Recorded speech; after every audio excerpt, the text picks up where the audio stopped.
Okay. Hey guys, welcome back to my channel. So, July is over, which means school is about to start. That's not what this video is about. I'm just stressing about the fact that I'm gonna be going into my first year of college. Bizarre. So, anyway, like I said, July is over. That means it's time for another wrap up. Woo! So, I read quite a number this month. Don't know what came over me. But I counted how many books I've read this month and it came out to 18, which is bizarre. I don't think I've ever read that many books in a month, like ever, which is just, it's so wild to me. Like, I don't know how this, actually we all know how this happened. I'm sitting in my room all day, what else am I gonna do? Why am I so like, I'm sorry if I'm so hyper right now. I literally just had a Red Bull, so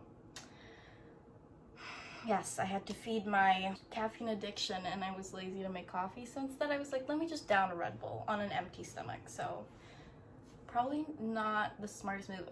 I feel like I'm just saying so much. I said I was not going to ramble because I have so many books I have to talk about in this wrap up, and here I am rambling. Okay, so I'm going to stop. So let's just get right into the video because if I keep talking, we're going to be here forever. Okay, so like I said, I read 18 books this month, so bear with me. This is gonna be quite a list. So let's just get right into it. The first book that I, read to kick off the month was The Vanishing Half by Brit Bennett. Let me tell you, as you can tell, I love this book a lot. When I put a lot of post-its in a book, that just means I read so many passages, lines, dialogue that I was like head over heels in love with, or I just found so interesting. And as we can tell, I gave this book quite a lot of love. So yeah, this book was phenomenal. I gave it a 5 out of 5 stars. The writing was amazing. The way Brit Bennett showed all the different characters in the book and how she expressed each of these characters' emotions and what they were going through in life, and how they all kind of came together towards the end. So this book is about twins being separated and just like seeing how they came back to one another towards the end and where their lives took them and what they did with their lives. It's all so interesting. I love this book. It was so good and it was the perfect book to start the month off with. So yeah, this was the first book that I read and I loved it. Okay, the next book that I read was The June Boys by Court Stevens. I gave this a 3 out of 5 stars. It was interesting. Okay, the premise of the story, the whole concept, everything I found super interesting.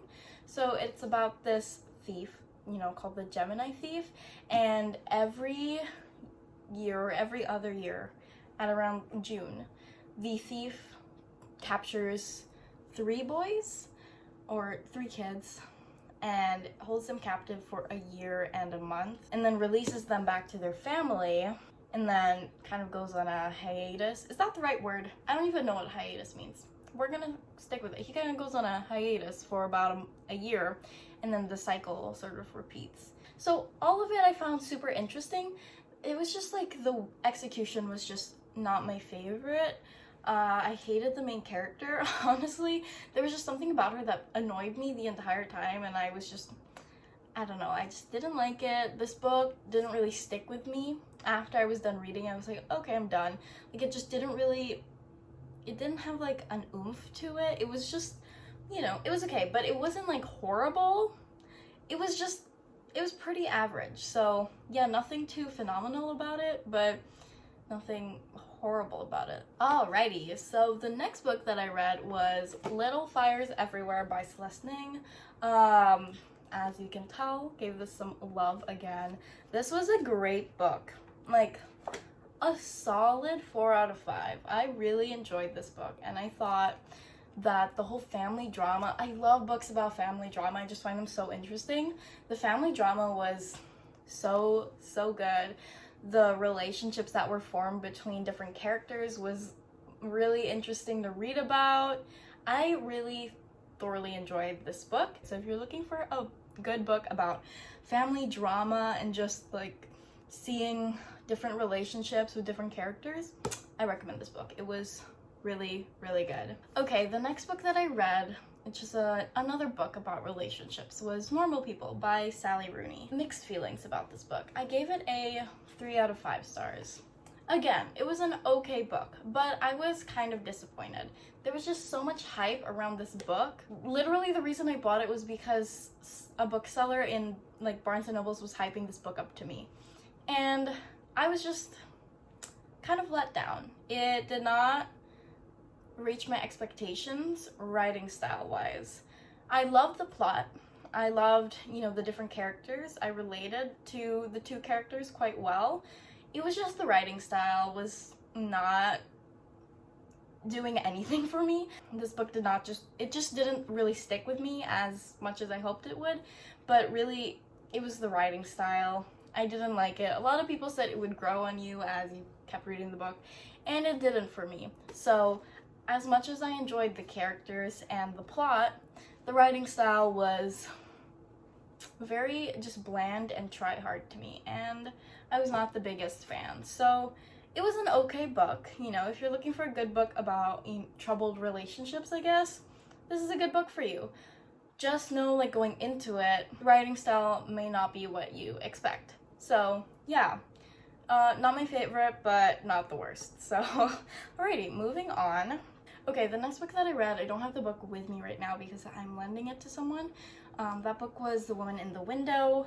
Pretty sure I gave this a 4 out of 5 stars. Yeah. It is a solid thriller novel. I really enjoyed this.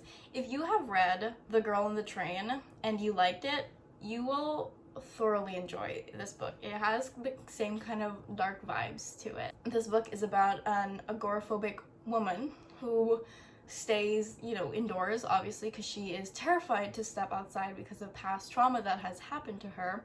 And you kind of find out what this trauma is later on in the book.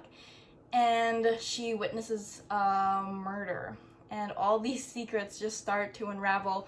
And the ending was not what I was expecting, like, at all. At all. When everything was kind of being unraveled and I was finding everything out and the truth, I literally put the book down and stepped aside for 5 minutes because I was so mind blown. It was not what I was expecting at all, and that is what makes a good thriller novel. So yeah, no, this book will take you by surprise unless you're just uber duper smart, because I'm not. So if you guessed the ending of this book, please let me know, because how? I did not see it coming at all. So yeah, no, this was a really good thriller novel, and I really enjoyed it. And for its length, I found it a very quick read. It is, I think, 500 pages, if I'm not mistaken, but I did read it super quickly because the book just keeps you on your toes the entire time, so you just want to keep reading. So yeah, good thriller novel, and I super recommend. The next book that I read is another thriller novel. I also don't have the physical copy of this with me because I borrowed this from someone. Is The Silent Patient, another thriller that I thoroughly enjoyed. I gave this a 4 out of 5 stars as well. Again, did not see the ending coming at all. I love the whole the premise of the story. This therapist tries to help this patient who went through a big trauma, aka killing her husband, and that's not a spoiler because it's said in the synopsis, and she chooses to not speak. She just stops speaking. Nothing physical happened to her. It's very psychological. She just doesn't speak, and this therapist tries to help her, and then just the secret as to why she murdered her husband is uncovered, and it's so bizarre as well. Absolutely, wow, no words for how taken aback I was by the ending as well. Another solid thriller book. Another one that once I got to the ending, towards the end, I had to put the book down and walk away, because when you get to the climax in a thriller novel, to me, I get so stressed out and ugh, and I always have to if it's a good thriller novel, and I always just have to put the book aside and take a moment to breathe so that I can get back into the book and finish it, because I just get so worked up when I read a good thriller novel. So yeah, alrighty. So the next book that I read is A Picture of Dorian Gray by Oscar Wilde. Sorry, it's The Picture of Dorian Gray by Oscar Wilde. I thoroughly enjoyed this book as well. It was a slow read, I'm not gonna lie. I also caught a cold while I was reading this book. So there was like a whole day where I was just like, I wanted to die, so I wasn't reading at all. So I feel like that's why I think it was a slow read, because it took me a little bit longer than the other books that I've read this previous month. But other than that, you know, besides it being a slower read, I really enjoyed it. I love the gothic feel of it. I loved the main concept of vanity and beauty and each character's idea of it and how they perceive beauty. It was just like a really good book, and if you're looking for a good book to make you think, this is the book for you. And I did give this a 4 out of 5 stars because besides it being a slow read, it was really, really good, and Oscar Wilde's writing is phenomenal. So yeah, it was a really good book. It was just slower than, I just read it slower than all the other books that I read, but besides that, I thoroughly enjoyed this book. So yeah, I recommend, if you're looking for a good book by Oscar Wilde as well, pick this one up because I really enjoyed it. Okay, the next book that I read, which was part of my like reading rush week of reading, was Station 11 by Emily St. John Mandel. This book, wowza, 4 out of 5 stars again. Solid book. It was quite the roller coaster for me. Yeah, it was just a really good book. I loved seeing this sort of pandemic and how it affected civilization, and seeing the after of the pandemic versus before the pandemic, and just how it affected each character that was discussed in this book. Seeing the characters that grew up before the pandemic happened and how they adjusted to the new civilization and whatnot, and seeing characters that were born or were very, very, very young before the pandemic happened and how they grew up in this new civilization. So all of it was really, really interesting. It was a superb novel, and I wholly recommend if you're looking for a good contemporary work, I guess. Does this fall under contemporary? I have no idea. But if you're looking for a good book about a pandemic, I recommend. It was really good. You.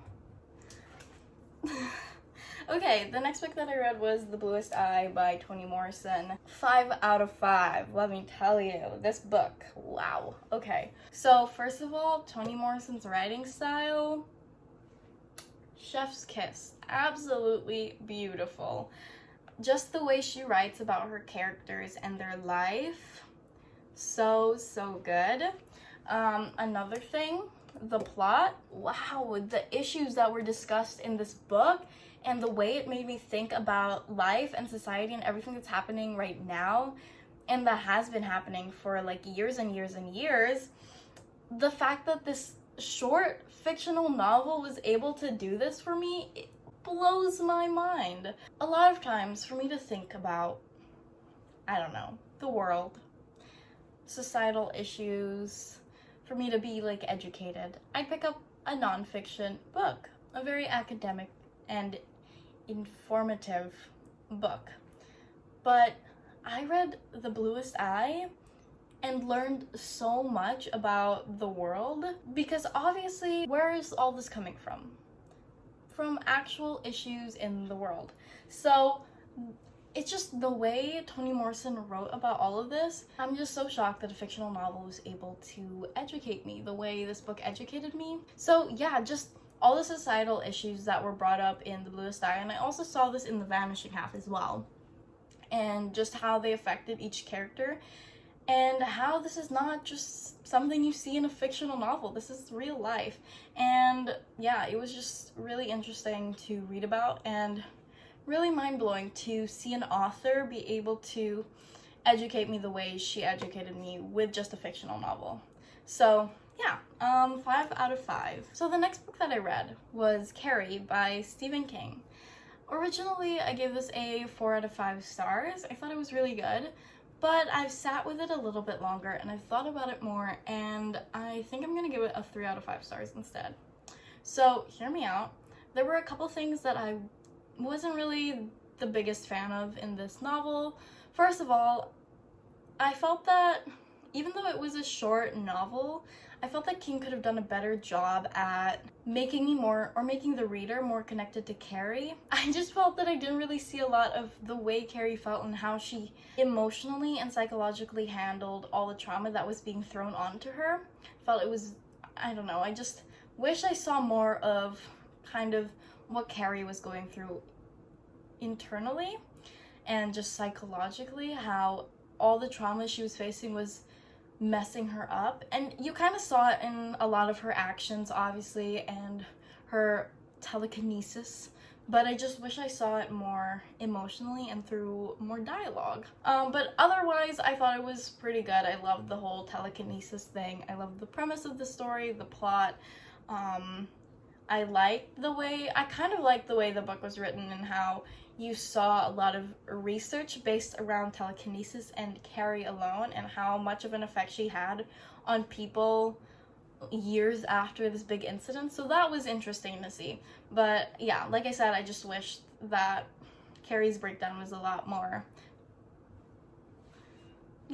Okay, moving on, because apparently I don't know the English language and can't words. The next book that I read is Red, White, and Royal Blue by Casey McQuiston. Another beautiful romance novel. I always say I don't read a lot of romance, but then I end up picking up a lot of romance. And I always say I don't like romance novels, and then I end up buying romance novels. And the only reason I do that is because when people tell me that this romance novel is super worth it or blah blah blah, then I will go out of my way to read it. There's no real reason why I don't read romance. Like, I genuinely can't tell you why I don't read more romance than I do now. I just don't. I think I prefer other genres, I guess, besides romance, and it's just as simple as that. But I don't, hate it. I always thought, I hated it, and that's why I never read it, but I've read, a couple of romance books, and I've genuinely enjoyed them. And this is one of them. I really, really enjoyed this romance novel. It was so funny, so lighthearted, so beautiful. The romance between the two main characters is so, so precious, and I just want to hold them so, so close to my heart because it's so, so cute. So I did give this a 4 out of 5 stars. I don't know why I didn't give it a 5 out of 5 stars, but there was just something kind of holding me back from giving it a 5 out of 5 stars. It was a phenomenal book and so beautiful and so well written and made me so happy and just laugh out loud. And yeah, I just didn't give it a 5 out of 5 stars. Okay, the next book I read is a graphic novel. I read Sheets by Brenna Thumler. This is the first graphic novel I've read in years, and it was so, so beautiful. First of all, can we just appreciate the art and the color palette? I don't know, it's just so pretty, and the colors are just so nice, and the art is so, so cute. I love the way the author used different colors or a different color palette to showcase different settings and flashbacks. So if we look at, this is the regular color palette, with our main character Marjorie, but when we look at a flashback, or when she goes into a flashback, if I can find the scene, it becomes very warm tones, yellow, orange, sunsetty, autumn vibes. So yeah, I really like the way the author did that. I like the fact that in another setting the author used very darker tones, and very just blue and white and super simple. So yeah, just the use of color was really, really, really, really pretty in this book. The plot was so cute, and the way the book was written was also really, really good. It was really well written. Yeah, it just flowed so well, and it's a really easy read. It took me 20 minutes, so yeah, it's a really cute little graphic novel, and I super recommend this. So I gave this a 4 out of 5 stars as well, because the freaking colors are so beautiful, and the art is so good, and like I said, the writing is just so good, and some of these characters are just so sweet and so cute and so precious. So yeah, 4 out of 5 stars. Alrighty, the next book that I read, Andrea Seaman. Let me just, gorgeous, beautiful. The next book I read was Enigma Variations by Andrea Seaman. As we can tell, again, gave this book lots of love and attention. I gave this a 4 out of 5 stars. I truly would have given this a 5 out of 5 stars if I had not read Call Me By Your Name. And it's just simply the fact that Call Me By Your Name was so beautiful. I fell in love with that book. I've reread it so many times. It is one of my favorite books ever. And it is just so beautiful and so well written that, like, thinking this author also wrote Call Me By Your Name, I could not put them on the same level. And in my mind, if I gave this a 5 out of 5 stars, that would have meant putting this book on the same level as Call Me By Your Name, since they're both written by the same author. And I could not do that because as amazing as this book was, it was not Call Me By Your Name amazing. First of all, the main character, what a problematic little emotional, little romantic, hopeless romantic little, you know, fill in the blanks. He was quite the emotional roller coaster to read about. He fell in love with freaking anything that moved, honestly. The amount of love interests he had in this book was concerning, but also, who am I to judge? I, like, have no love life at all. So yeah, it was just wow, seeing this character's love life. It was quite the, he was kind of everywhere with all his love interests, but it was kind of beautiful, I'm not gonna lie. Just the way it was written. Andrea Seaman, you surprise me all the time. The way it was written, like the way he falls in love, who he falls in love with, and how different it is from, like, each person that he falls in love with. It's never the same type of love. So interesting to read about. Honestly, Andrea Seaman, please teach me your ways. That's why I love this so much. Andrea Seaman writes about this character so beautifully. He shows the emotion of this character so well. I've never seen a writer show emotion the way Andrea Seaman shows emotion. So yeah, it was a really good book, and if you know you liked Andrea Seaman's writing style, pick up this book. It was really good. Alrighty, the next book that I read is Kafka on the Shore by Haruki Murakami. I give this a 3 out of 5 stars. Another book I had high expectations for. I had just heard so much about this author, and I was expecting this book to be kind of wowza, and it was not bad. There were just parts of this book that I did not like at all, and I was just uncomfortable reading about, and that's why I gave it a 3 out of 5 stars. I really enjoyed the plot. I enjoyed the main character. I enjoyed the internal struggle this main character is going through, his struggle with his friends, and how he develops friendships, and I guess this other main character and this main character's internal struggle, and how he kind of survives in the world, and how these two characters, though they never meet, are connected in some way. All of that was very interesting. Made me question a lot about life as well. There were just, like I said, parts of this book that I did not enjoy at all. So that's why I give it 3 out of 5 stars. I feel like if those parts weren't there, I definitely would have given this a higher rating. So I will try and read another one of this author's works, and hopefully it won't be as disgusting as this one was. Okay, so the next book that I read was A Spy Among Friends, Kim Philby and the Great Betrayal. I have mixed feelings. Like, I didn't know what to rate this book. I gave it a 3 out of 5 stars, but I also don't know if I want to give it a higher rating. When I first started this book, I was not feeling it. I was not connected to it at all. I wanted to just DNF it. It's not like I hated it, I just wasn't that interested in it. But I was like, no, we're not gonna do that. I'm gonna read this book. And I just sat down and read it. And I think the reason I didn't like it when I first started it was because I started listening to the audiobook first. I didn't even like sit down and read it. And while I was listening to the audiobook, I was also cleaning my car. So it could have just been the association with cleaning my car and this book that made me like not like the book, because I literally hate cleaning my car. But once I sat down and read it, I was genuinely interested. There were just parts of this book that like I would literally zone out because there was just so much facts to like keep up with, and so many names, and so many like people that you had to remember, and like code names and all that stuff. But the whole like spy thing was super interesting, and seeing how it worked in real life was so bizarre to me.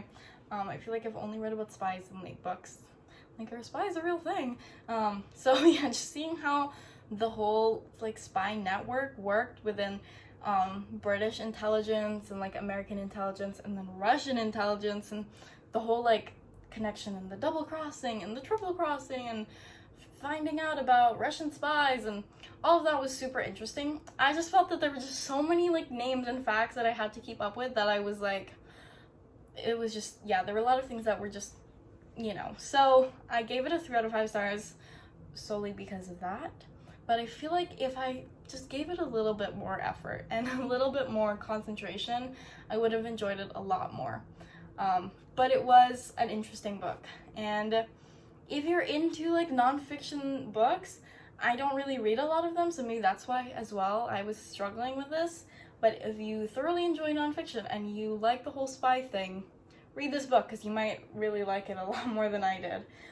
Yeah, it was really just, it was my fault that I didn't enjoy it as much as I did. Not the author's fault. I thought it was really well written as well, the way the timeline kind of worked and how the author portrayed all of that. But it was just my fault. I was just having a hard time keeping up with all the facts and names. So yeah, it was a good book. It's just my fault that I'm stupid. So the last book that I read is Where'd You Go, Bernadette by Maria Semple. What a cute book. Okay, I watched the movie. I think I've watched the movie like 5 times because I want to marry Cate Blanchett, but also because I genuinely find the movie super interesting and the plot just so interesting, and all the characters and all their relationships with one another. So I read the book. The first part was super similar to the movie as well. And then you got to like the second half, and that's where it was kind of different. There were a lot of facts in the book that were left out in the movie. I liked the book better though, because I saw a lot more of Bernadette, the main character's internal struggle. You don't really see it as much in the movie. And then I also saw a lot of the husband's faults. You kind of see it in the movie as well, but more so in the book. In the movie, you also kind of see their kid, B, and the husband, LG's troubled relationship towards the end because of what happened with their mom. Obviously, it's called Where'd You Go, Bernadette, because she kind of like ran away. And so you kind of see B and LG drift apart, and B's strong feelings of like hate towards her father more in the book than you do in the movie. So yeah, there were just a lot more things in the book that you saw that you didn't see in the movie, and I enjoyed the book a lot more. Again, it was a super light, easy read. So if you're looking for like a nice, light, easy read book, I recommend this. So yeah, I gave it a 3 out of 5 stars. It wasn't like, wow, one of my favorite books ever, literally so phenomenal, but it wasn't like bad. So 3 out of 5 does not mean this, like, I hated this book. It's just, it was a good book. Like, it was a solid book. It definitely was not like in my favorites, but it is still a good book, and I still recommend it. It was a really, really good, nice light read, and just like I said, the relationships with each character was just all so amazing and cute to read about. So yeah, alrighty, those are all the books I read this month. Quite a lot. And I think that's everything. I hope I didn't leave anything out. Yeah, I read quite a number of books this month. Technically it's August right now, so last month I'm hoping to be able to read as much before school starts, so I'm really trying to keep my reading pace up. I'm starting off in a good note though. I'm reading The Song of Achilles right now, and I'm already almost done with it. I started it last night. So yeah, so far so good. Hopefully, you know, same thing with the following books. I'm also really proud of the books that I did read this month. There were a lot of really good books that I read. Definitely a couple of kind of books, but a lot of really good books. So I'm hoping this month as well I read a lot of really, really good books. I did read some of my favorite books, you know, last month. So hopefully I discover a couple more favorites. Let me know what video you guys want to see next. I'm thinking of doing a bookshelf tour, so let me know if you guys want to see that. Maybe a reading vlog. Yeah, cool. Alrighty, that's the end of this video. Please subscribe, give this video a big thumbs up. Sorry I was such an energetic mess and my brain was everywhere, and yeah, I still hope you enjoyed. And alrighty, cool. I'll see you guys in my next video. Bye.